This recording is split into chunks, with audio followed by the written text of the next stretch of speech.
Next है हमारा marginal revenue. देखिए, मार्जिनल रेवेन्यू क्या होता है? एक एडिशनल यूनिट का सेल करने से जो टोटल रेवेन्यू में इंक्रीमेंट होता है, तो उस इंक्रीमेंट को क्या कहते हैं? Marginal revenue. ठीक है। अब देखिए,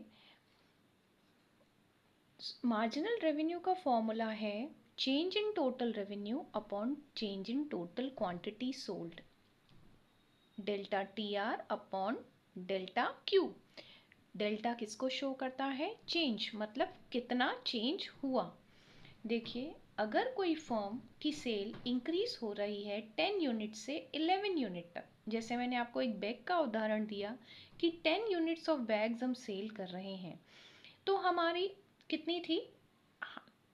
सपोज हम 10 यूनिट्स बैग सेल कर रहे हैं, तो हमारी ये देखिए, हमने 10 बैग्स सोल्ड किए। पर यूनिट, पर बैग कितने का है? 100 रुपीज़ का। तो 10 into 100, 1000 rupees is total revenue. Is that clear?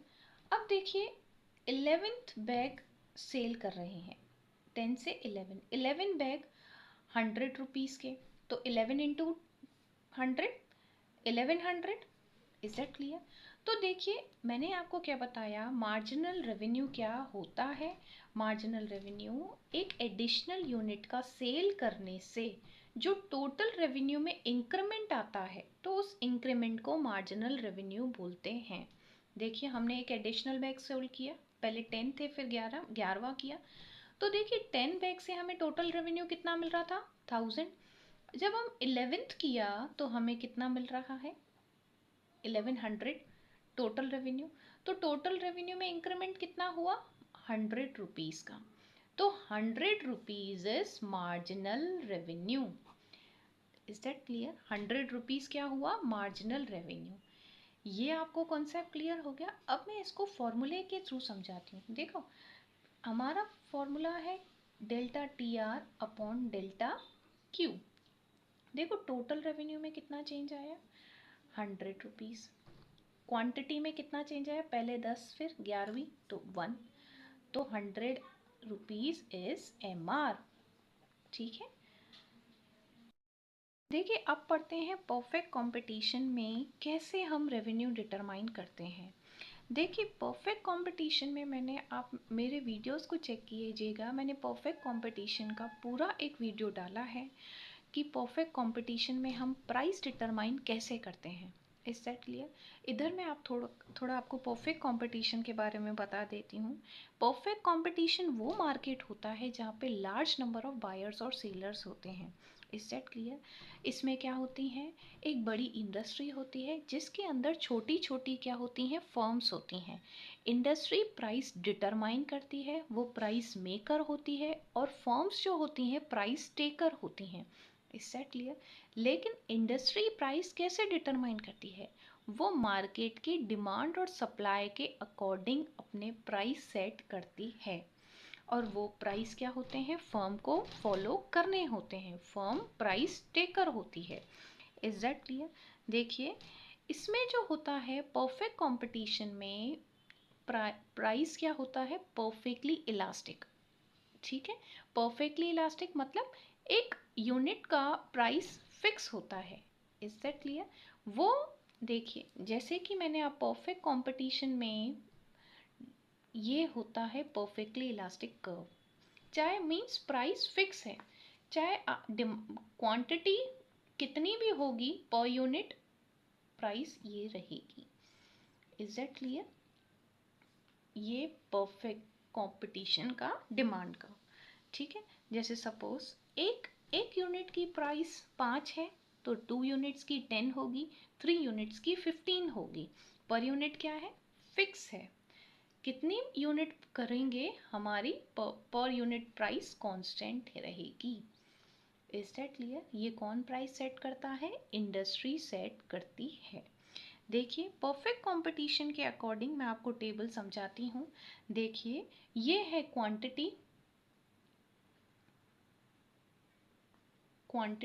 Sold, ठीक है, और ये है T R total revenue, MR marginal revenue, and ये है AR एवरेज रेवेन्यू।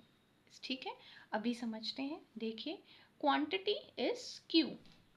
जब हमने पहले 1 यूनिट सेल करी तो TR हमारी है 5।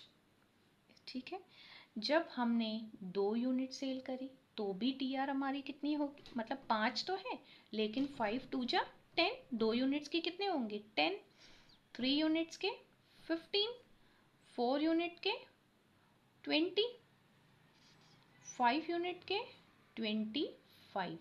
Is that clear? अब देखिए, ये तो हो गई TR। ठीक है, अब MR कैसे निकलेगी? एक एडिशनल यूनिट का सेल करने से जो TR में इंक्रीमेंट होता है तो उस इंक्रीमेंट को मार्जिनल रेवेन्यू बोलते हैं। देखिए, इधर तो मार्जिनल रेवेन्यू 5, 10 में से 5 गए 5, 15 में से 10 गए 5, 20 में से 15 गए 5, 25 में से 20 गए तो 5। Is that clear? अब आता है AR। AR देखिए, TR upon number of units sold, upon number of units sold. तो देखिए 5 अपॉन 1 इज 5। ठीक है, 10 upon 2 is 5, 15 upon 3 is 5, 20 upon 4 is 5, 25 upon 5 is 5। ठीक है, देखिए अब आता है, ये देखिए, इसीलिए परफेक्ट कंपटीशन में परफेक्टली इलास्टिक होता है। इसमें P बराबर AR बराबर MR इसीलिए लिखा जाता है। Got it? अगर आपको कोई भी क्वेरी हो सो प्लीज़ कमेंट सेक्शन में लिखिए, मैं आपको ज़रूर आंसर दूंगी। और अगर आपको मेरे वीडियोस से समझ में आ रहा हो तो please like share and subscribe कीजिए, जिससे मेरे आगे की वीडियोस की नोटिफिकेशन आपको मिलती रहे। देखिए, अभी तो हमने पढ़ा परफेक्ट कंपटीशन का, अब हम पढ़ते हैं मोनोपोली मार्केट का। देखिए, मोनोपोली मार्केट वो मार्केट होता है जिसमें एक ही प्रोड्यूसर और एक ही सेलर होता है किसी कमोडिटी का पूरे मार्केट में, तो उसको क्या बोलते हैं? Monopoly market. ये एक ऐसा मार्केट होता है जहाँ पे वो खुद प्राइस डिटरमाइन करता है और क्वांटिटी भी डिटरमाइन करता है। भाई, इतने प्राइस पे मुझे इतनी क्वांटिटी सेल करनी है। Is that clear? वो खुद ही मेकर खुद ही होता है। Is that clear? वो अपने मनमाने प्राइस लेता है क्योंकि वो क्या होता है? अकेला होता है। ठीक है, अब देखिए, अब मैं आपको ग्राफ के थ्रू, टेबल के थ्रू समझाती हूँ।